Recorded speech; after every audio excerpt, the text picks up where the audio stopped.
Kinukuha namin.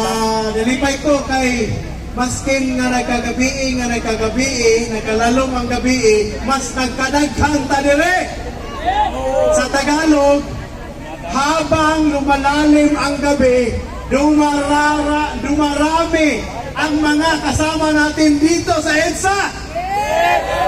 Ako ay nananawagan sa mga kababayan ko na mga Bisaya, Cebuano, and even mga kapatid kong mga Moro na taga Mindanao, kung sino man kayo na nagmamahal sa ating bayan, na andito lang sa paligid ng Pasig, Mandaluyong, Manila, Rizal, Cavite, Bulacan, kailangan ka ng Pilipinas dito sa EDSA! Kailangan ka ng Pilipinas dito sa EDSA! Sa mga taong natulungan ni Tatay Digong, lalo na ang mga OFW na tulad ko at mga migrante. Ilang milyon ang napauwi ni Tatay Digong, ni Kuya Bongo at mga kasamang mga senator noon. Ang inyong pamilya, kausapin nyo. Apuntahin nyo dito. Ang gusto namin, kayo mismo, pamilya nyo, makarinig kung ano ang nangyayari dito. Hindi lang dyan sa social media na mag-heart lang tayo, mag-thumbs up lang tayo, at magsasabi tayo, yes, sumusuporta kami kay Duterte. Kailangan namin yun. Pero yung presensya nyo, kailangan namin dito sa EDSA. Kailangan sa EDSA. Dahil araw-arawin namin until hindi kayo magising ulit. Hindi kami magsawa na taga Mindanao, mga Bisaya, mga Moro at mga Nitibo na pabalik-balik dito, magsakripisyo gabi-gabi dahil gusto namin bukas mas marami pa tayong andito! Mabuhay ang Pilipinas! Mabuhay ang mga tawag sa Pilipinas! Mabuhay ang Duterte! Mabuhay ang ating karayaan! Mabuhay ang ating saligang batas! Tayo ay Pilipino at karapatan natin na ating mahalin ang ating Pilipinas. Again, salamat! God bless us all and to God be the glory. Ang inyong lingkod, si King Belimac from Sarangani Province. Mabuhay! Mabuhay! Mabuhay! Mabuhay! Duterte! Duterte! Duterte! Duterte! Duterte! Duterte! Duterte! Salamat! At hindi tayo magsawang kalampagan natin ang buong Pilipinas. Magsimula tayo dito sa EDSA at magtapos tayo doon sa Mindanao. Magtapos tayo papuntang Ilocos. Mabuhay ang Pilipinas! Mabuhay ang Pilipinas! Salamat! Maraming salamat, Brad. Yung panawagan ni Brad, dapat lang magsama-sama tayo. Ayan, harang ko. Maraming salamat.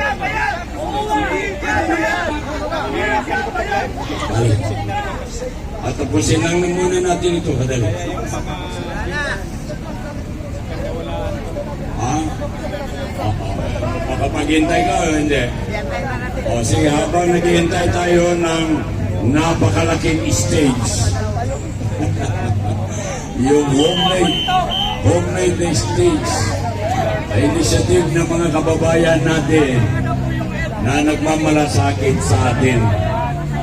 Nandito yung stage natin. Napakagandang stage ito Talaga, mobilize. Ayan na! Ayan na! Okay. Bayaran talaga yan! Bakit gustong papasok? Sige. Hindi, mag-i-stage. Yung lahat na may-ari ng motor, media. gusto ng ating mga kaibigan, ating Stage, mga stage. kababayan Gagawin na stage. Gagawin stage. uniform man, mga polis, kung pwede, yung ayusin natin yung motor natin para i-single file. Okay? Para hindi masagasaan, hindi ma-damage. Okay? So, lahat na may-ari ng motor, please lang. O, tingnan ninyo yung motor nyo. Isa tabi mo na, Okay, para hindi, mapiktahan sa dumadaan o makakapekto sa dumaraan. Okay, nasaan yung truck? Wala. Ayun pala eh. Sige, doon dali nito. Ginagawa pa yung stage na para natin. Sige. Next speaker. Dahil ito, nagmamadali naman ito, pupunta doon sa Veterans Memorial Hospital. Isa ka membro ng Speakers Bureau. Take it out! Maraming salamat po, mahal na kaibigan. Nais ko lang bigyang pansin na bawat isa na nandito at yung mga nasa bahay sa po kayo naroon, una isang mainit na pagbati po sa isang sulit Duterte family worldwide. Ang gusto ko lang unang bigyang pansin natin, have you ever noticed, di ba pagkatapos ng halalan, kung sino ang nihalal ay nagtatrabaho depending upon according to his performances for his functions, duties and responsibilities being the elected position, whether he is a president or a vice president. Yun po ang una nating pansinin. Pero yung sa ngayon po, iba ang nangyayari. Sa halip na magtutulungan para sa bayan, sabi nga ganun, pag nag-i-election, sabi ganun ko sa Bisaya pa, kamo haring lungsod, kung atagan ko ninyo kay gayunan, para mo alagad, andang po nga mong serbisyo. Pero sa dihang sa panahon nga, na napili na-elect na ay kaiba po ang nangyayari. Kaya gaya nga po nito ngayon, nasabi ko, nais nating bigyang pansin ito.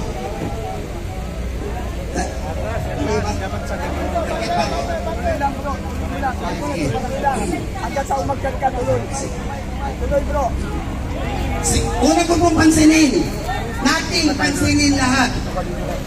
Kaya nga, malaking sinungaling kasi. Oo nga, kagaya kagabi, dumating dito yung... may dumating po kasi may dumating na truck, magiging stage namin, kaya tayo pinapakapagaya. Uy, Quezon City, Quezon City, Sasalitang sa media. Ayan guys, nakalagay dito sa truck nila, Quezon City Anti-Crime Group. Nako, andyan na. Yan ang nangyari talaga ba? Yari na. Ayan, no? Bias talaga kayo, 100. Grabe ko. Dami na lalo ng tao, kabayan. Bilangin ko sabi nila. Tapos ngayon binago niya. Wala nang dumadaan dito na sasakyan, kabayan. Si Brad Tiro yung kaibigan natin, oh. So, sorry po.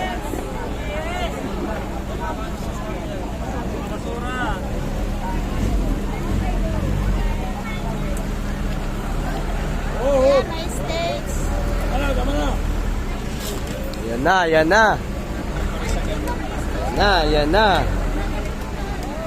na, kabayan. Kasi ginawa ng mga tao. Standby. Sabi na bias ng gano'n, bakit sinasabi 100 lang.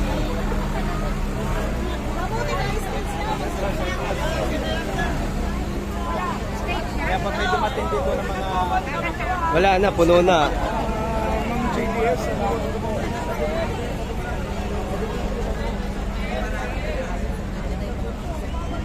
Yung mga pulis po, kabayan. Nandito na ho, ayan ho. Ayan.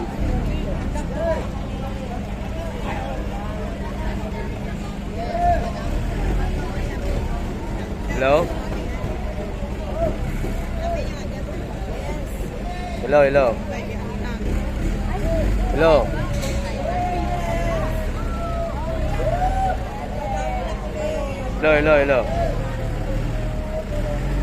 Yes. Sino to? Yes.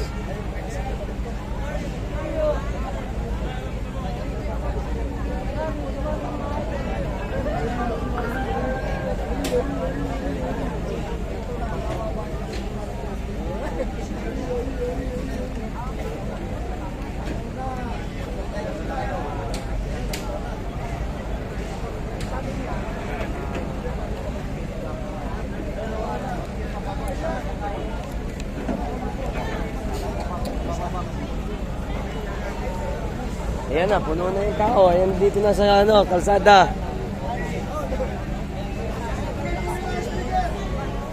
Dumami ang tao. Papuso na wala namang puso. Puso, wala namang Okay. puso. So, tuloy po tayo. Ibalik ko lang ng kaunti. Yung sinasabi ko nga, Meron na, marami na tao, kabayan. Concerning this scenario, what would comes in your mind? Lalo nga dumarami yung mga dumarating ngayong gabi. Hindi naman po yan. Bali ano na. Sarado na ho dito, kabayan. Ano na yung tao eh. Talagang nasa kalsada na. Ang dami na ho eh. Tayo naman po yan. No? Nakaano na nga yung mga pulis dito. Naka-ready na rin. No? Ayan, mga pulis.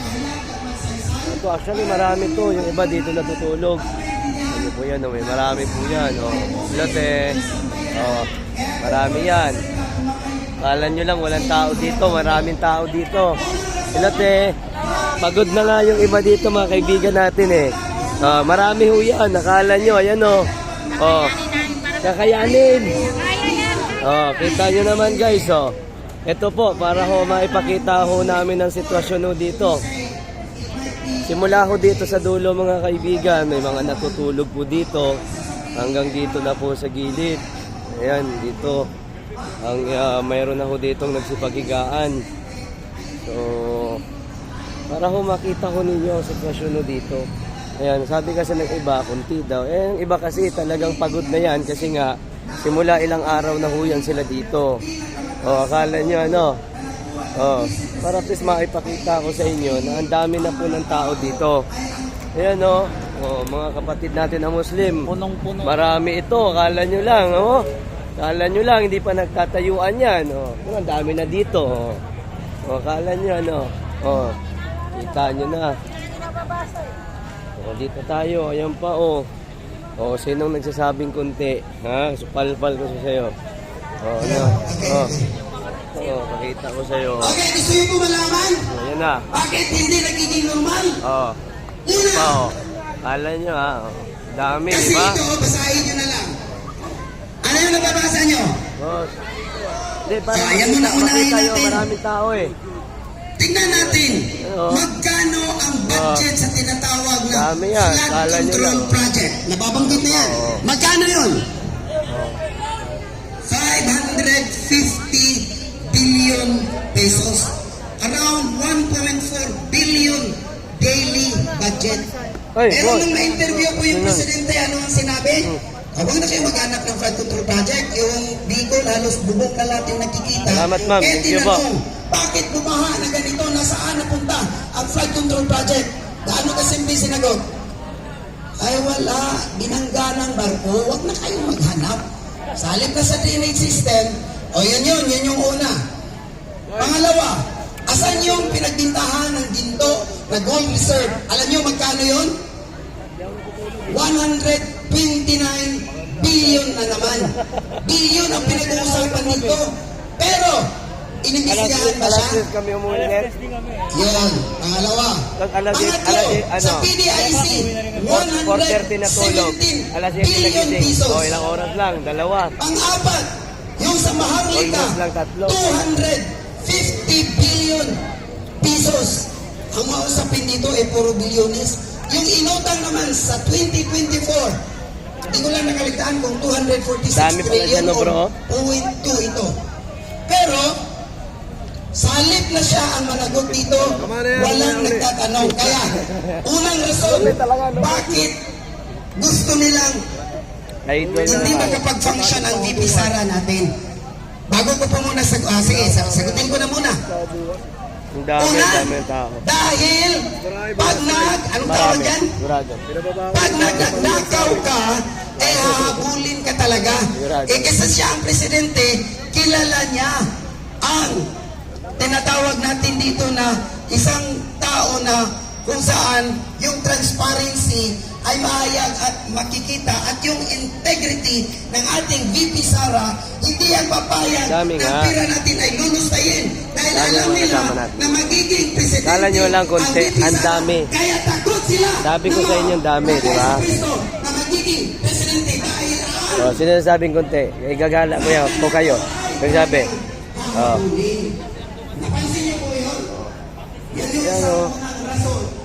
Dito na nga mga kapatid natin, mga tulog na nga yung iba eh. Ano? Pakita ko sa inyo ha. Yung mga media, oh, yung mga bias, mga kababayan natin. Dito tayo, pakita ko sa inyo simula dito kabayan ha. Ayan po. Just para alam nyo talagang iksin ang kaganapan dito. Pag sa vlogging kasi, walang cut yan. Lahat yan nakikita po ninyo. Dito po sa kalsada may mga pulis. Tapos yan yung dulo. Tapos yan, mga tulog na yung mga kapatid natin dito. Ayan, yan yung mga kaganapan ho dito, kabayan. Ayan. So, ayan mga kaibigan nating gwardiya dito. Ayan. O, ayan pa. O, tulog na sila, di ba? O. Sabing kunti dyan, ha? O, ayan, o. O, tulog na ba dyan, o? O, ano? O, ano? Ayan pa. O, ang dami, di ba? O. Yun. O. Sabing kunti, ha? Kaya sabing konti, gugurgurin ko. Yan po, oh, ang dami tao dito, di ba? Oh, ang kapatid natin, andyan. Ang kapatid natin na Muslim, andyan din. Ang dami, di ba? Hello, Dam. Pagka nagkakasala, hindi nung rahon,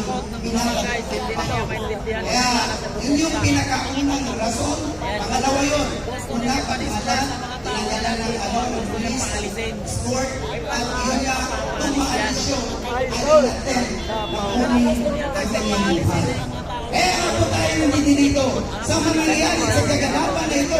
Papayag ba tayo na gagawin nila sa ating mahal na presidente na hindi siya maupo sa pwesto makapagsilbi ng maayos at higit sa lahat ay gurgurin o patayin ang ating vice-presidente? Papayag ko ba tayo doon? Kaya nga po, sabi ni Manong Bay kanina maganda po tayo lang tayo ni vice-presidente para tayo magsilabas. Nung patayin na si Ninoy Aquino sa kalang nagsilabas, kailangan pa ba na mangyari yun? Parang tatlo na lang yata kausap ko, tatlo na yata gising. Papayag ba kayo? Nagurgurin na ating vice-presidente! Kaya nga po, kami galing pa Mindanao. Siyempre kami nagsasakripisyo, may mga pamilya, may mga anak, may obligasyon, mga responsibilidad. Yung sinabi nga kanina na mga trabaho na ganyan, talagang nagsasakripisyo. Kaya nga ako tumatayo sa inyong harapan, nandito ngayon, upang ipaabot natin sa mga nandito na mga tao, isingin lalo ang damdamin, ang ating mga salubin, sa mga nakikinig sa atin sa ngayon, ang pangyayari kaganapan na hindi na naayon sa batas. Yung nga, si Atty. Lopez, ang Chief of Staff ng Office of the Vice President, yun ang pinagagawa. Yung Vice Presidente, ganon ang pinagagawa. Kaya nung sinasabi natin, dahil sila ang nasa kapangyarihan, gusto natin iparating kung sino ang tunay. Ang kanina may nagsalita, kaya ba natin? Ang sinasabi ng Vox Populi, Vox D. Ano ibig sabihin nun? The voice of the people is the voice of God. Tama. Tama ba yun? Kaya, kinakailangan natin magkaisa. Hindi sa nag-aaklas kung nag-aalsa tayo, kundi tayo ng mga Pilipino na inaapakan ang karapatan ng ating mahal na Vice Presidente ng Chief of Staff. At kung sinasabi nga natin na kung kaya nilang gawin sa matataas na opisyal, lalo pa kaya sa pangkaraniwan o ordinaryong tao. Wala nang batas na yung pinapatupad. Sila na ang nagiging batas kung anong gusto nila. Yun ang ginagawa nila.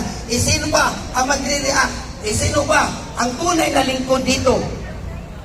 Ang taong bayan ba o sila? Inuulit ko sa Bisaya, ng mga ngampanya, Haring Lungsod, kung ako inyong hatag at panahon, nagingon nga pangakong nakapako para iboto. Kaya nga, binudol tayo. Anong sinabi? Pag ako naging presidente, 20 pesos na lang yung bigas. Nabudol tayo doon. Inaasa tayo. Higit sa lahat, ang katotohanan. Sabihin ko muna uli, kung naalala nyo, nakaka-relate kayo, may nagpupunta. Ilan ba kayo sa inyong bahay? 10,000 pesos bawat isa. Pag nahalal na presidente, hindi na magnanakaw to dahil mayaman na sa interest pa lang ng gold deposit, bayad na ang utang ng mamamayang Pilipino ng bansang Pilipinas at ang mga tao bibigyan ng 10,000 per head or per individual. Sabi ko, ay wala naman katabaho niyan. Katabaho ka pa ba, ibibigyan ko ng 10,000, ito 10 kayo. May 100,000 kayo? Wala nang halaga ang pera niyan. Kaya kung titignan natin, pero nabudol nga tayo, yung iba kasi sa kahirapan, madaling napaniwala doon. At higit sa lahat, bakit siya naalala to po at naging presidente ngayon? Anong sabi ni Bibi Sara? Kung hindi niyo ibibuto ang presidente, si Bongbong Marcos, huwag niyo na rin akong ibuto. Sino ang tunay na panagkakatiwalaan dito? Yung presidente, yung vice-presidente. Kaya siya nahalal dahil din doon. Pangalawang rason, kung titignan natin, walang mga utang na loob doon.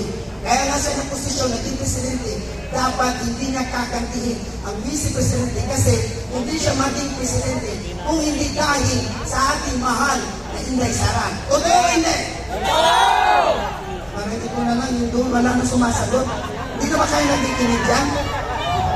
Totoo ba na naging presidente si Bongbong Marcos dahil kay Inday Sara? Totoo hindi? Ayun, akala ko natutulog na kayo eh. Kaya yun ang gusto kong bigyang pansin. Nagisingin ang mamayang Pilipino. Sinabi ko na nga, Vox Populi, Vox D. Sino ang nagsasalita? The power emanates from the people itself or themselves o para sa atin. Kaya nga sinasabi, the definition of government is for the people and by the people. Intindihan niyo po yun? Para sa mga tao at dahil sa mga tao. Yun ang gobyerno. Kaya itong ginagawa natin, naglalabas ang saloobin para ipakita. Kaya sinasabi ko, dumadagdag yung mga tao, mas maganda kung lalong dadagdag ang dadami, ang magsasalita dito at maglalabas ng saloobin ng dami upang yung mga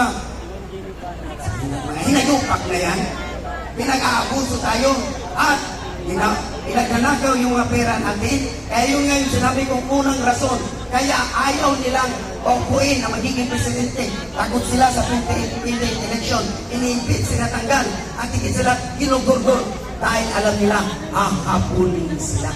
At may paglalagyan sila. Kaya nga sinasabi natin, ang sigaw ng taong bayan, malayo na yung 2028, papayagan pa ba natin na ubusin, lusayin ang pera na nabanggit ko kanina dahil ang budget na pera yun ng taong bayan galing sa ating bulsa. Papayagan ba natin abutin pa ng 2028? Kaya nga nananawagan tayo. Ako hindi kilalang personalidad. Nagsasalita sa harap ninyo. Isang pangkaraniwang tao. Pero nais kong isingin ang inyong mga damdamin. Sobra na. Tama na.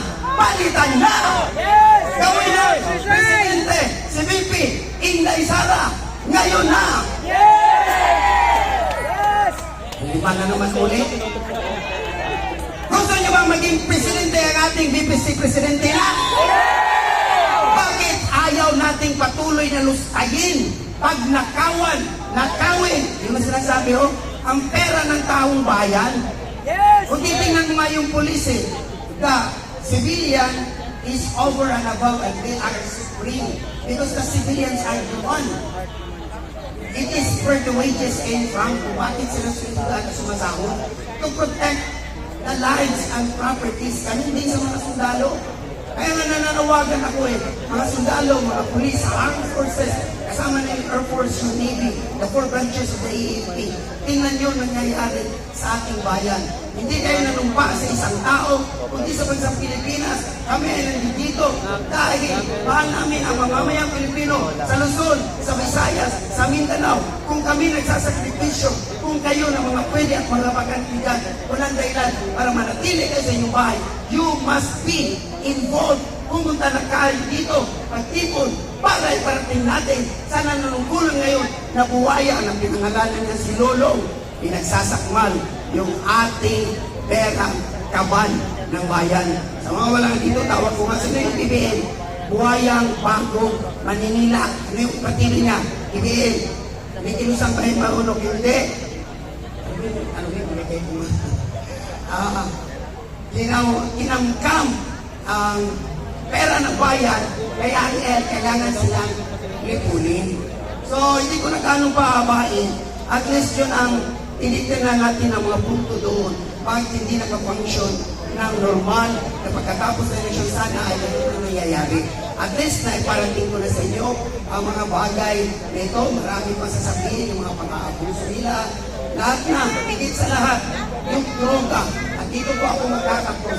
Kung sa panahon ni Tatay Digong at nabigay ko yung return legacy, nasabi ko na lahat doon, pinaka-number 1 niya is war on drugs. Sabi ni Tatay Digong, I hate drugs. Kasi nakakasira ng utak yun. Ngayon, I hate Marcos! Isigawan natin yan, I hate Marcos! Isa pa, I hate Marcos! We love Presidente na, we love President Sara Duterte. Kaya pumunta kayo dito para mapangyari at madinig ang boses ng taong bayan. Pumunta kayo dito, magkaisa tayo, isigaw, palayasin, palisin ang Marcos administration or Marcos regime sa kanyang ipalit para maging presidente, maging matino, mapayapa, maayos at muling sumagana the improvement and development of our beloved country, the Philippines.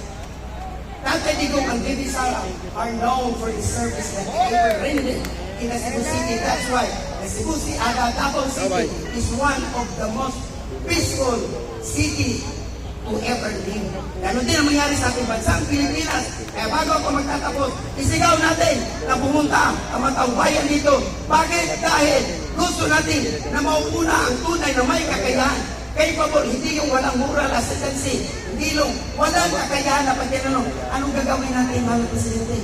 Nagkakamot, hindi alam kung anong gagawin, inalan ko natin yan. Kung sino may kakayahan, at una na may malasakit at nagmamahal, inalisan ng budget, pero naglilingkod, ating ialal at ating ilagay, iluklok sa pwesto, sa pamagitan ng boses ng nagkakaraming tao na pumunta dito, ilagay natin pagka-Presidente, Bibi Sara, isayaw natin, pagka-Presidente, Bibi Sara, taong bayan na nagsasalita.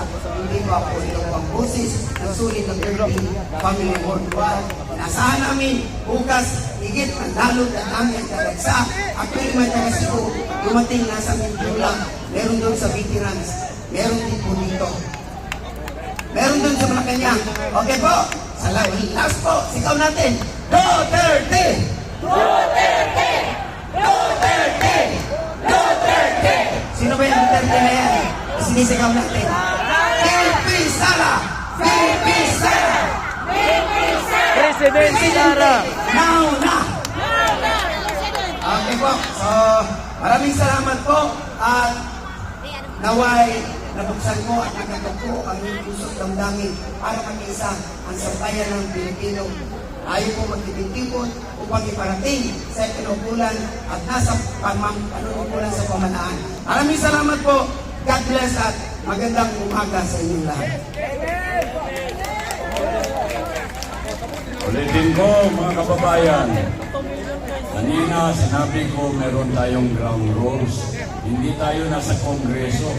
Pagka mamaya i-content ko kayo, masobra kayo sa oras, ha? Tandaan nyo yan. Maraming gusto magsalita. Iparinig natin sa kabuang nasod natin sa ating bayan. Oh, galit ba kayo kay Marcos? Ay, hindi ako maniwala. Bakit? Galit kayo sa kahirapan natin. Di ba? Galit tayo dahil na budol-budol tayo. So mga kababayan, kailanman hindi tayo galit kay Bongbong Marcos. Galit lang tayo sa pamamaraan na hindi karapat-dapat na gawin ng isang presidente sa mga kasamahan niya sa panggobyerno. So kanina nabanggit naman ang lahat ng responsibilidad ng bawat isa galing sa atin.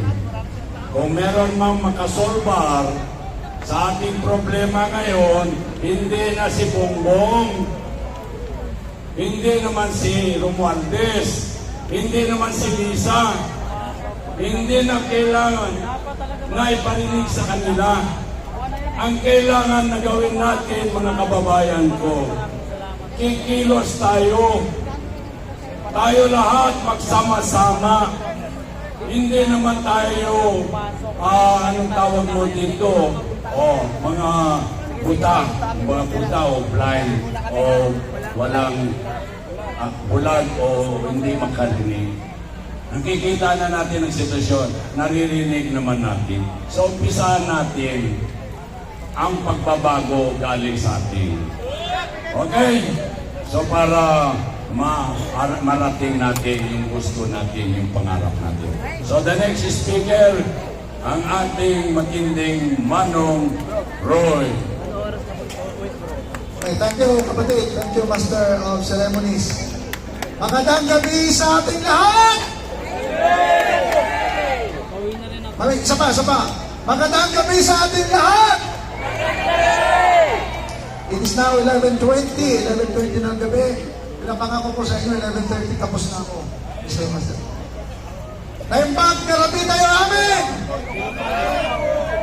Meron ba Ilocano dyan? Nagkitikay niya kay Ilocano dito ay! Wala na! Solid pa lang ka na dyan, Norte! Solid na solid. Imbaga na sa anan na solid diyan Norte. Tanaw madan kadagiti Marcos. Nakabsak.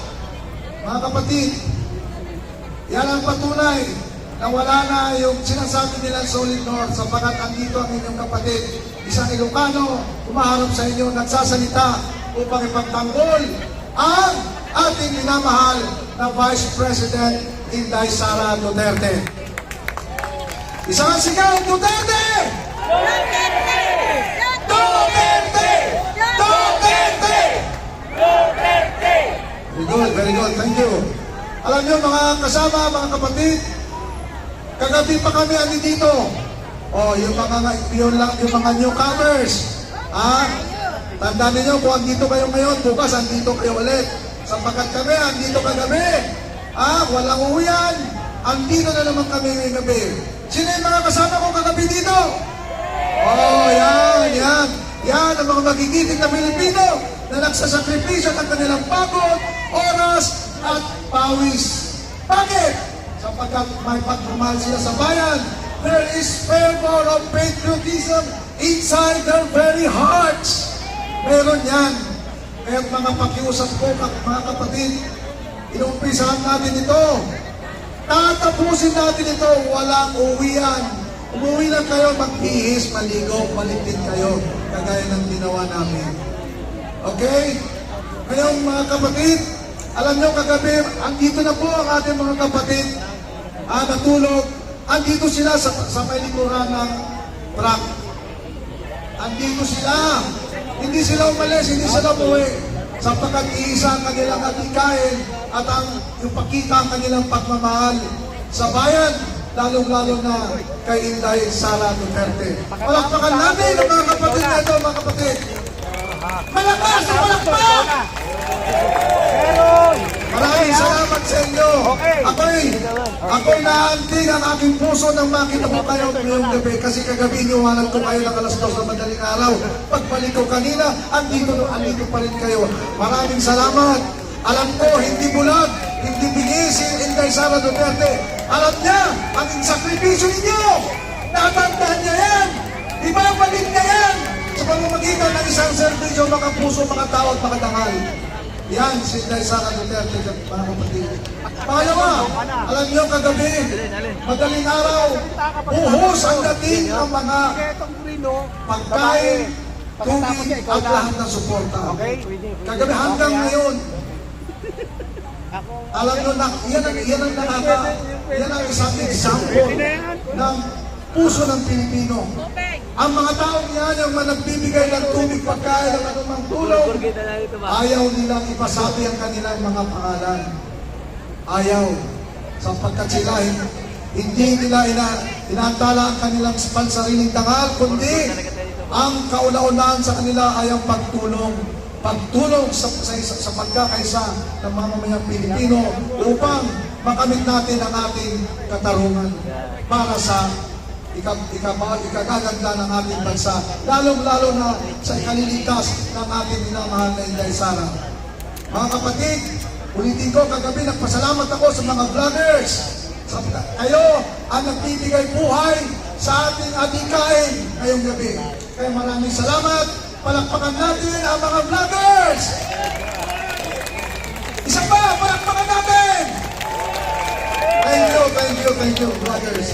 Alam nyo po, alam natin lahat na hindi natin kakampi ang mga mainstream media. Yung Channel 7, Channel 2, Channel 1, hindi sila nakikisa sa atin sapagkat sila ay takot sa Malacanang. Yung mga dyaryo, walang takot sa Malacanang. Kontrolado sila. Hindi nila pinapaalam sa buong Pilipinas na may mga Pilipinong naghihirap, nagsasakripisyo ngayong gabi upang ipaglaban ang katinoan, ang kapayapaan, at ang katarungan, lalong-lalo na sa buhay ni Inday Sara Duterte. Hindi nila sinasabi yan. Kaya maraming salamat sa social media. Tayo ay nagbibigay buhay, hindi lang sa buong Pilipinas, kundi sa buong bansa. Kaya sa mga mamamayan natin na nakikinig ngayon overseas, maraming salamat sa inyo, sa inyong suporta. Kagaya sinabi ng ating kapatid kanina, may mga kapatid tayo na nagbigay ng donasyon, suporta nang gagaling overseas. Ako rin, may kakilala, isang kaibigan sa Poland Truckers Association, nagbigay ng tulong, mga kapatid. Palakpakan natin sila, mga kapwa natin Pilipino. Palakpakan natin, tumutulong sa ating adhikain. 5 minutes pa lang. Wala pa, 5 minutes pa. Let's be strict to our time, ha? 5 minutes pa. Ngayon, mga kapatid, alam niyo po, ang balitang-balita ngayon, sinampahan ng kaso ang ating minamahaling Inday Sara Duterte. Alam niyo ang sinampa, narinig nyo kanina. Ang sinampa sa kanya ay violation of the anti-terror law kasi daw siya ay commit ng terroristic act of threatening the president, which is a hogwash, which is baloney. Walang katuturan yon. Yon ay isang tinatawag na persecution, intimidation. Tinatakot si Inday Sara. Ngunit alam nyo, ang lakas ng tiwala ko kahit anong sabihin nila, anong gawin nila. Si Inday Sara ay isang matibay, isang malakas, at isang makataong leader. Hindi siya kakayanin sa mga ganun-ganun lamang na threat. Pero, ganun pa man, tayo na naninindigan, dapat magkaisa at laging handa sa anumang mangyayari. Alam nyo, ang EDSA 1, ewan ko yung mga dito, kung may mga naka-experience ng EDSA 1. EDSA 1 was started by just a small group of people. Yan yung sinatawag nilang August 21 movement. And that August 21 movement, lumaki yun. That became a history, EDSA 1. Yung EDSA 2, ganun din. The power of social media, text lang. Lumaki ang EDSA 2. Ano nangyari? History has made for the second time. Now, ladies and gentlemen, mga kapatid, this is the third time that history in the Philippines will repeat itself. For those in Malacanang, ito ang ating bilin sa kanila. Ito ang sinasabi ng kasabihan. For those who fail to learn the lesson of history, they are doomed to repeat it. O, naiintindihan niyo, di ba? Those who fail to learn the lesson of history, they are doomed to repeat it.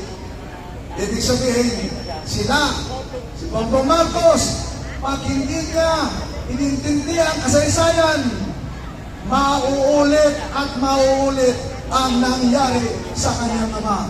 Magandang gabi sa inyong lahat mga kaibigan.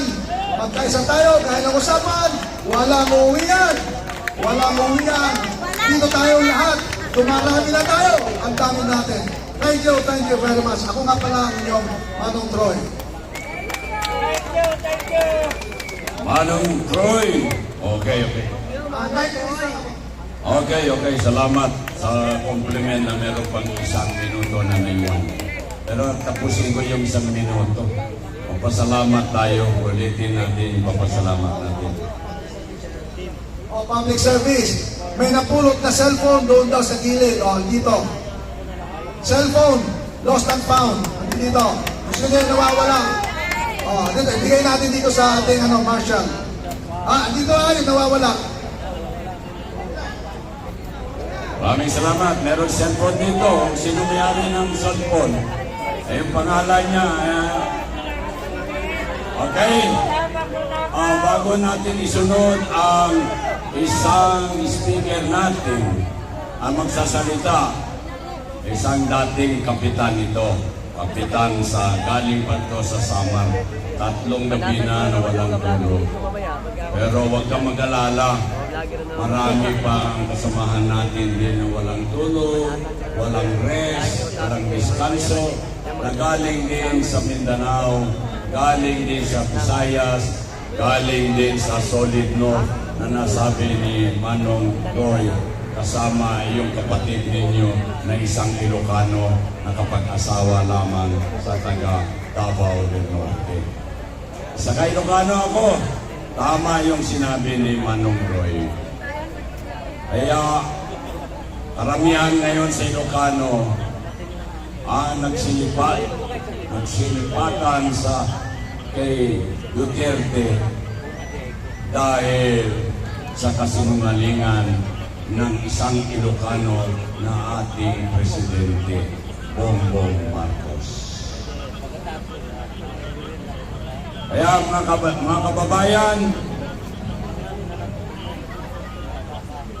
nabanggit kanina ang the supremacy of the civilian authority. Kaya nandito ngayon ating mga kapulisan, huwag kayong mag-alala. Naparito ang mga kapatid natin galing sa pulis, sa PNP, para tayo ay protektahan. Mandato ng pulis yan. Civilian authority is more than the authority of the PNP. So, magandang gabi, mga kababayan. Bukas, napakarami na natin dito dahil tinatawagan ako ng taga Mindanao. Galing sa Marawi, sa Cotabato, Zamboanga, Agusan del Norte, Surigao del Sur, Surigao del Norte. Dumarating na sila, nagbabiyahe na sila mga kapatid ko. So hindi kayo nag-iisa. Tayo hindi nag-iisa. Hindi lang tayo nag-iisa ngayon na naghihirap ngayon dito. Marami pa ang gusto ng sumama sa ating adhikain. Kaya sabi ko kanina, nasa atin ang gawa para nasa atin ang ating ipangarap na tayo ay mabuhay ng may kapayapaan at kaunlaran. So once again, I'll give you the former captain, si Mila from Caloocan and galing pa sa Samar. So ito, maganda na and magaling pa. Katarman! Ayun, lahat ng mga taga-sama, tumaas ang kamay! Lahat ng mga taga-Caloocan, itaas ang kamay! Dami pala, oh! At sa lahat po na naririto sa ngayon ay masayang-masaya ang puso namin dahil nakikipagtulungan kayo sa mga taong lahat na nakakaramdam ng hirap ng Pilipinas sa panahon ngayon. Kami lang ba na naririto sa ngayon at nakakaramdam ng kahirapan o tayong lahat? Hindi po ba na napakahirap ng bansa natin ngayon? Isa na doon, ang mga tao na nasa laylayan, yan ang apektado. Yung mga nabodol noon na sabi nila, ng mga nangangampanya pa lang, ang sabi nila, bababa ang mga presyo pag sila ang nakaupo, natupad ba? Hindi natupad. At ang mga katarungan natin na mga Pilipino, kailangan ipaglaban natin. Ngayon na yan, huwag natin hahayaan na lulustayin ang pera na pinaghirapan natin at ibinabayad natin ng buwis. Dahil tayong Pilipino, kahit bumili lang tayo ng shampoo o may bumili tayo ng lotion or ano pa, sabon na panlaba, kasama na tayo sa tax na binabayaran doon na sila ngayon ang nakikinabang, sila ngayon ang nagpapasasa, tayong mahihirap, tayo ang nawawalan, tayo ang naghihirap, tayo ang dumadanas ng hirap, na tayo ang nagpapakahirap. Nararamdaman ba ninyo yan? Para hindi nyo nararamdaman, mga kasama ko. Nararamdaman ko ng lahat yan. Kaya huwag nyo pong pipigilan yung nasa damdamin ninyo na ipahayag natin, ipahayag sa Pangulo natin ngayon na tayo ay nahihirapan na. Hindi tayo nila pinapansin. Hindi tayo pinahahalagahan ng mamamayan dito sa Pilipinas. Ang pinapansin lang nila, ang ginagawa lang nila, walang iba kung hindi ang pagdurog sa pamilya ng Duterte. Kayo ba hindi nyo yun na hahalata na sa halip yung mga mambabatas ay gagawa sila ng batas na pakikinabangan ng mga taong bayan? Pero ano ang ginagawa nila? Magnakaw at pagbibitin ang mga Duterte. Huwag tayong pumayag. Kayo ba papayag na ginigipit ang mga Duterte? Duterte! Duterte! Duterte! Duterte! Kaya kailangan ipaglaban natin ang ating Vice Presidente dahil yan lang ang may puso. Mga Duterte lang ang mayroon puso na nakakaintindi sa mga mahihirap. Ang hindi lang papayag yung mga gumagamit na pinagbabawal ng gamot dahil mababawasan sila. Kaya tayo, kailangan po natin magkaisa. Kayo po na mga taga-Samar, kayo po na mga taga-Bisaya, at mga Ilocano, mga Bicolano, at lahat po na mga tao sa Pilipinas, dapat po magkaisa tayo na ipaglaban ng ating karapatan. Ay ang mga Muslim, yung mga Muslim na yan, nakikipagtulungan talaga na ipaglaban ang karapatan ng taong bayan. Lahat ng mga gaya ng Katoliko, lahat na mga relihiyon, nakikipagtulungan sila. Kaya nga lang kailangan po simulan natin. Tayo Tropang magsimula Bisaya. dahil tayo, yung masisipag na naririto ngayon sa gabing ito, ilang araw na ilang buwan na kami na nakikipagtulungan dito sa Friday groups, sa Maisog, sa lahat ng mga nagmamahal sa kay Inday Sara na gusto nila na kung kailangan lang ay maging presidente na siya dahil kailangan na natin sagipin ang Pilipinas dahil lugmok na tayo. Baon na tayo sa utang. Huwag natin hayaan na ang mga anak natin, mga apo natin hanggang sa kaapu-apuhan ay sila ang magbabayad sa mga inutan ng mga nasa gobyerno ngayon. Ang utang natin sa Pilipinas, sobra-sobra na. Nasa 16 trilyon na ang utang natin, samantala noon nang si Tatay Digong ang presidente, hindi nagkautang ng ganong kalaki. Dumaan ang pandemya, hindi nagkautang ng ganong kalaki.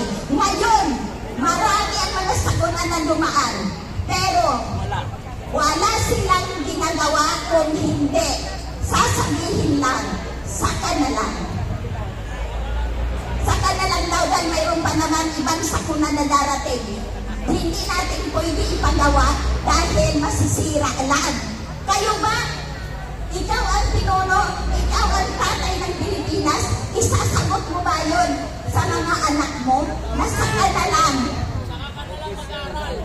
Kaya, anong klaseng pag-gobyernuhan ito? Di ba? Kayo may sabi niyan, isigaw nyo lahat ang sinabi nyo banat.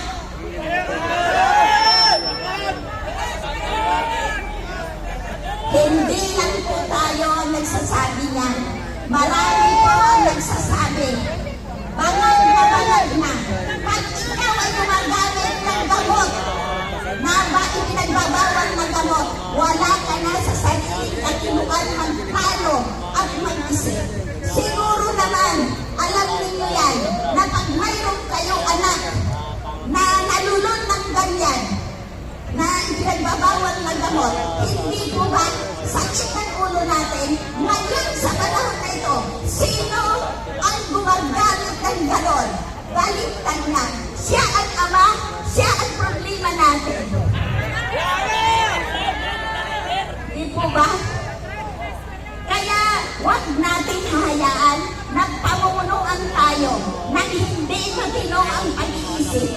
Huwag natin hahayaan na pinagnanakawan tayo ng harap-harapan.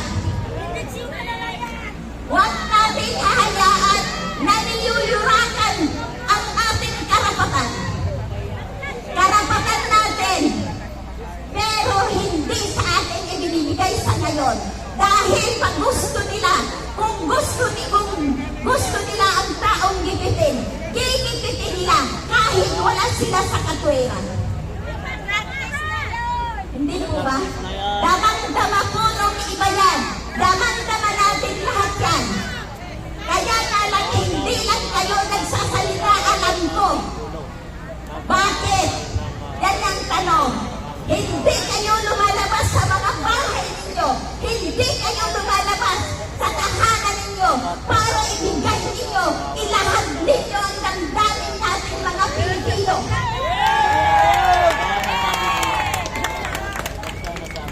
Bakit kami naririto sa ngayon? Marami kami, libo-libo kami. Dapat lahat din na nasa bahay, nagdudoon kayo, huwag kayo matulog, huwag kayo manahimik, huwag kayo baliwala. Huwag nyo baliwalain itong sitwasyon ng Pilipinas natin. Kailangan natin magsimula. At kami dito, hindi kami titigil. Hindi kami dito bababa. Hindi kami dito titigil sa pagtitibo na to. Habang hindi natin nakakamtan ang tunay na pagbabago ng Pilipinas.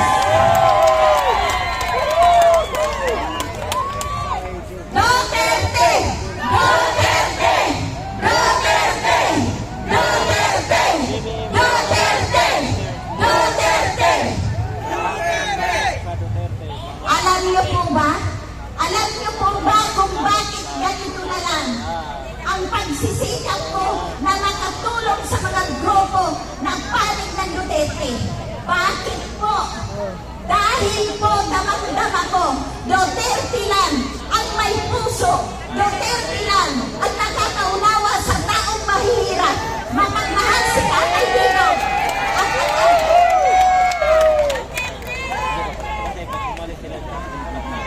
mapagmahal po si Baby Sara, si Inday Sara, dahil ho, nakakaharap ko ng ganyan. Napakabait yung tao na yan, na sinasabi nila na matapang.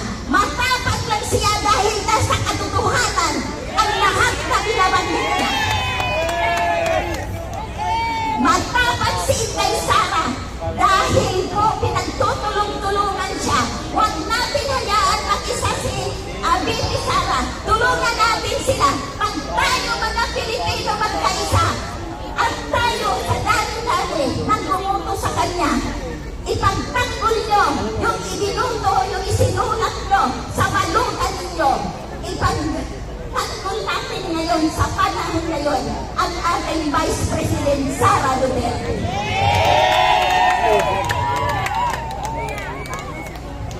Kailangan po na tayong mahihirap, magkaisa na po tayo. Kailangan po, isipin na natin yung mga kasamahan natin sa pamilya natin na naniniwala sila sa mga paninira kay Inday Sara. Hindi ko totoo yan. Bakit? Yung sinasabi nila na budget Inday Sara, napakaliit na halaga yun. Kaysa sa budget noong mga kasamahan niya. Bakit siya lang ang inuusig? Siya lang ang iniimbestigahan. Dahil si Baby Sara sa susunod ng 2028 ay magiging presidente. Hindi mo ba? Kaya ngayon pala ginigigit na siya. Ngayon pala tinitibag na siya. Dahil mayroon Duterte ulit na umupo. Mayroon ulit Duterte na magtatanggol sa mga naaapil. Duterte! Duterte! Duterte! Duterte! Duterte! Alam ko yung hindi mga nag-Duterte dyan. Duterte!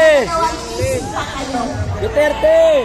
Huwag na kayo magdalawang isip dahil sa ayaw sa gusto nyo, Presidente si Baby Sara sa susunod na yung 2028. Duterte! Duterte! Duterte! Duterte! Magandang gabi po sa inyong lahat at salamat po sa mga vloggers. Salamat po sa lahat ng mga tao na naririto sa ngayon. Dapat bukas kasama na ninyo ang mga anak ninyo, asawa ninyo, mga lola at lolo nyo at mga apo nyo. Pwede ba yun? Maraming salamat po at magandang gabi sa inyong lahat. Oh, sige. Salamat, Kapitana. Tropang Bisaya! Napakagaling pala yung kapitano natin. Galing, kalahin mo, galing pa sa Samar, sa Katarman. Tropang Bisaya! Talaga matapang, no? Ang taga Samar ay matatapang talaga. Walang inaatrasan, kahit sino. Pati yung presidente natin ngayon. Para sa kalaman ng lahat, kung bakit nandito ako ngayon nakasama ninyo. Ako ang isang kapatid ninyo na naghihinayang ngayon sa pangyayari na ang unit team nagkahiwalay. Alam ninyo mga kababayan, November 21, 2021, ako ang nag-convene sa proclamation rally ng Unity, si Bongbong at saka si Inday Sara dito sa Tagum City. Dito sa compound ng inyong kaibigan, ng inyong kababayan, si Cesar Puntapay na taga Tagum City. Ako nag-inayang. Bakit? Ako rin nakautang ng loob sa mga kababayan natin. Dahil umalis ako sa Tagum, nangampanya ako sa para manalo si Bongbong, ang unity team at saka si Sara. Sa buong Pilipinas, marami akong nalapitan ng mga kaibigan natin, mga kasamahan natin, humihingi ng tulong sa pagboto kay Bongbong o si Inday Sara Duterte. Ngayon, ano nangyari mga kapatid ko? Sayang yung pagod, sayang yung pera na binuhos ng kapatid ninyo na si Cesar Puntapay. 40 years na umaasa na meron pagbabago ang ating bansa. 40 years, 4 decades na inyong kapatid gusto at nangarap na tayo ay maginhawa. Subalit, ano naman ang nangyari? Kaya itong administrasyon ito, hindi tayo naniningil. Nagtatanong lang tayo. Siguro hindi lahat kasalanan ni Bongbong ang pangyayari ngayon ni Presidente. Sa dami kasi nandyan sa tabi niya, sa likod niya, sa harapan niya, na walang ibang inasikaso kung hindi magpayaman, kung hindi gusto na hanggang sa katapusan ng buhay nila ay nasa poder ng politika. Tingnan ninyo nangyayari ngayon. Billions ang kwarta ng kaumbayan ang nawawala araw-araw sa kagustuhan lang ng pinsan ng presidente natin, itong si Martin Romualdez, isang speaker ng Congress na walang trabaho kung hindi fixer sa Kongreso. Lahat ng congressman binigyan ng malalaking pondo. Inaayos na mismo dito ang partehan, ang porsyento na makuha nila sa kwarta ng bayan. Wala man napatupad na proyekto.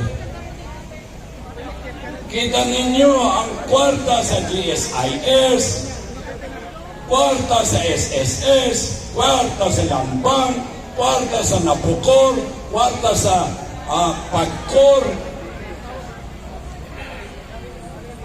sa mga kapulisan natin, sa mga army natin. Kung maglolon, walang loan. Dahil ano, nagamit niya yung pera sa pamumulitika ng Kongreso. Pamumulitika ni Martin Romualdez. Malayo pa ang eleksyon 2025, nag-umpisa na si Martin Romualdez na pinsan ng ating presidente ang nagbibigay ng ayuda. Numpisan na niya nung panahon sa eleksyon sa barangay na binigyan niya mga kandidato nila ng tag-5 milyon pesos, 3 milyon pesos. Ang tanong, galing ba yan? Pera na yan na pinamimigay nila sa kandidato nila sa eleksyon ng barangay? Pera ba yan ni Romualdez? Hindi. Pagnanakaw ni Romualdez yan. Paglulustay sa kwarta sa katauhan. Kaya mga kababayan, kayo na mga government employees, pagka mag-retire kayo, wala na kayong pera. Pagka naman magkaroon kayo nagkagustuhan na magkaroon kayo ng sakyanan, mag-loan kayo, magkaroon kayo ng bahay. Wala ng pera sa GSIS. Wala ng pera sa APSLAI. Kaya tayo lahat, nasa gobyerno kayo, nasa sibilyan tayo, kailangan magsama-sama tayo. Dapat hintuin natin itong pagyayari sa panlustay ng kwarta natin. Nandyan ang kabuhayan natin. Nandyan ang pag-asa natin. Huwag naman ninyo ipabulsa, ipaabuso sa mga opisyales natin sa administrasyong Marcos. Kaya balikan ko mga kapatid ko, hindi lang kita ang nag-iisa ngayon, ang nagdadaing ngayon. Millions of Filipinos. Kaya mapasalamat tayo ito ngayon hanggang nung yesterday, 2 days ago, na napakarami rin ang nandito ngayon. Ang sinasabi sa labas, sa mga dyaryo, sa TV, o konti lang daw tayo, hindi nila alam na dumarami ang darating dito sa Manila. Bukas, nandito ang taga Marawi, nandito ang taga Cotabato, nandito ang taga Agusan, nandito ang taga Davao, nandito ang taga Surigao. Kanina narinig ninyo ang taga Samar. Narinig ninyo ang Solid North na nahati na. Kasama na ako doon sa Solid North, Ilocano ako. Galing din ako sa serbisyo na isang police investigator, mga kapatid ko. Sa kasalukuyan ngayon, ako ang Provincial Advisory Council sa PNP Davao del Norte. Ang aking adikain para makatulong lang ko para sa peace and order, public order, at saka yung kapayapaan at kaunlaran ng bawat mamamayan. Kaya mga kaibigan, kung sino man ang nakakarinig ngayon, kung sino man ang nakakita ngayon sa TV, sa Bisaya pareho, kita rin ang makatabang sa atong kabulingon. Tayo rin ang makasolbar, tayo rin ang makapagbigay ng solusyon sa problema natin ngayon. Kaya makaisa tayo, singgit natin, isigaw natin, kailangan baguhin ang administrasyon ngayon. Kailangan, kung pinatapa tayo ngayon sa kahirapan, ay ipatapa naman natin sila, mga kapatid. So, magandang gabi. Salamat na naman sa mga kababayan natin na naparito. Antos lang, jutay, darating ang kaligayahan natin. Pila ka minuto, pila ka oras, o pila ka adlaw na lang. So, next speaker, representing Tropang Bisaya. Ayan, ito panoorin niyo muna. Sige. Idol Tropang Bisaya yan. Videoan natin. Magandang gabi po sa inyong lahat. Alam ko po na ang lahat marami ho dito na pagod na dahil ilang araw na sila nandito at marami din dito yung mga bagong dating. Dahil yung unang araw dito, medyo hindi ganito hanggang kahapon. At ngayon ay talagang ilang dubli ang nadami ho sa atin. Maraming salamat po sa ating mga kababayan na pumupunta dito upang po sumuporta sa mga Duterte. Itong mga tao na ito na kung saan ay tumutupad sa kanilang tungkulin na paglingkuran po tayo ang sambayanang Pilipino. Sino dito yung bayaran sa inyo? Itaas ang kamay. Ito yung mga dito. Walang tataas. Ganito kasi yan. Ngayon kasi, may mga kumakalat na video na di umano, mayroon dito silang nakuhaan na may bayaran. Actually, nabalita na ito, hindi lamang ko ito binalita ng mga pulangaw vlogger. Nabalita na po ito sa media, at even nga si nagsalita na dito eh. And ito yung content ngayon ng mga vlogger na bayaran. Ito yung mga content ngayon ng mga vlogger na bumabanat kay Pangulong Duterte, na dati naman ho ay pumupuri kay Pangulong Duterte. Kaya ito mga kababayan ko, yung eksena po na yan, hindi po yan first time nangyari. Na kung saan may kumalat na video na di umano ay nagkaroon ng bayaran, di umano pinilit yung mga tao. Nangyari na yan sa Liwasang Bonifacio. Paliwanag ko, yung nangyari ho sa Liwasang Bonifacio nagkaroon ho ng prayer rally. Okay, ang nangyari ho nun, si Nino, kilala nyo yan? Kilala nyo? Sino nakakilala kay Nino Barsaga? Ito, totoo ito, hindi ito biro kasi nakita natin lahat ito. Ang nangyari ho nun mga kababayan, kumuha ho sila, itong tao ho na ito, ng mga tao doon na, yung mga ano doon, yung mga nakatira doon sa gilid-gilid, yung homeless, yung mga nandun sa gilid-gilid nakatira. Ngayon, pinadamit niya ng, yung damit ng QGC, tapos in-interview niya, ano daw yung masasabi niyo dito? Sabi niya, sabi naman ng mga tao na taga doon talaga, kaya nakita talaga namin, ano lang, dami nilang binanggit na lugar, taga ano kami, tapos binayaran lang kami dito, hindi kami binigyan ng pamasahe, yun ang sinabi. Pero ito po ay sa utos po ito ng vlogger ho na ito, mga kababayan.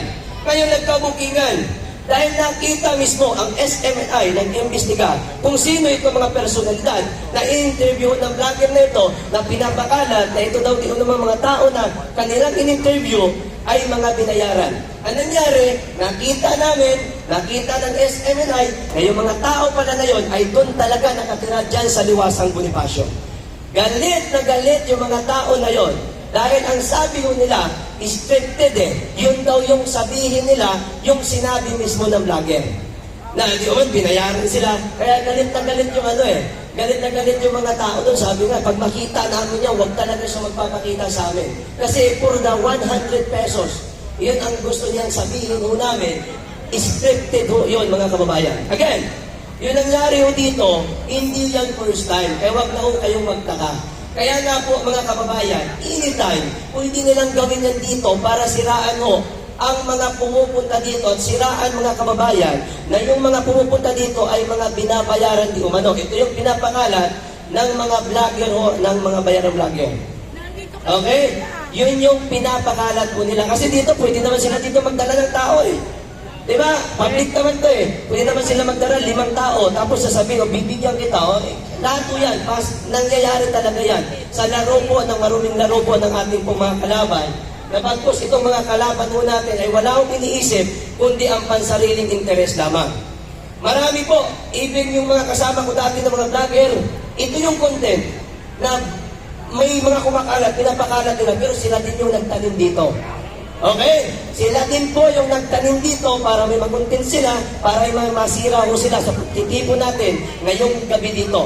Pero tandaan nyo mga kababayan, nung panahon po ni Pangulong Duterte, pagkatapos po ng termino ni Pangulong Duterte nitong parating pong eleksyon 2022, ang nangyari po noon, yung mga vlogger lang talaga ang siyang nagpanalo kay Bongbong Marcos. Totoo po yan.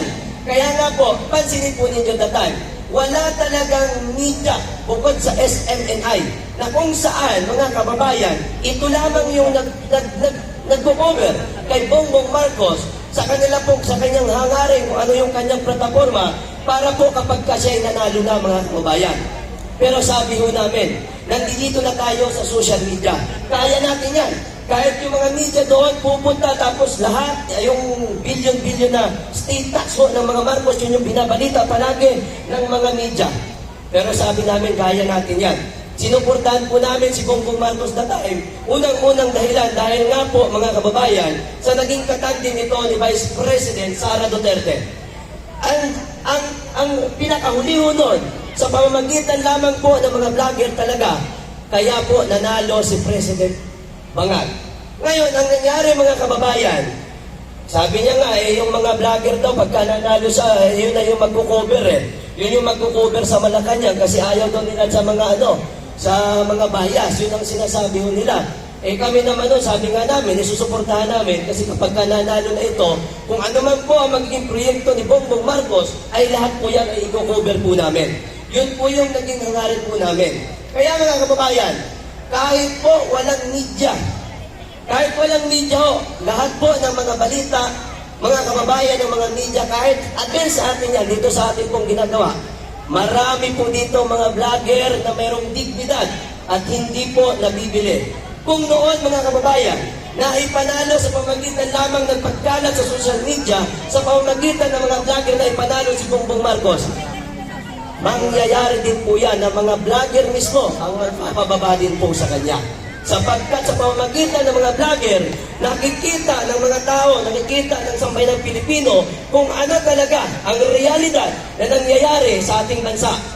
Kung nagkataon na wala pong vlogger sa panahon natin ngayon, 101%, baka marami ng galit dito sa inyo, sa mga Duterte, dahil sa mga balita ng mga media.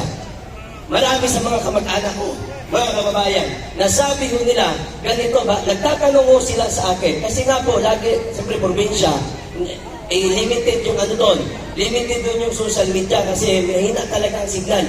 O kaya kadalasan doon, talaga, yung nasa TV ho sila nanonood, mga kababayan. Pero ayan, nagpapasalamat ako dahil nagkaroon nga po ng social media. Kaya unang-una, kung meron man po tayong dapat pasalamatan mga kababayan sa mga kasama ho namin ng mga vlogger, salamat sa inyo, salamat at hindi ho kayo nabili. At salamat po sa inyong paninindigan sapagkat yung mga sumusuporta, yung mga vlogger na sumusuporta kay Pangulong Duterte until now, ito yung mga vlogger talaga na mayroong paninindigan. Ito yung mga vlogger, mga kababayan, na hindi lamang po pira-pira ang hangarin sa pamamagitan po ng kanilang pagbablog.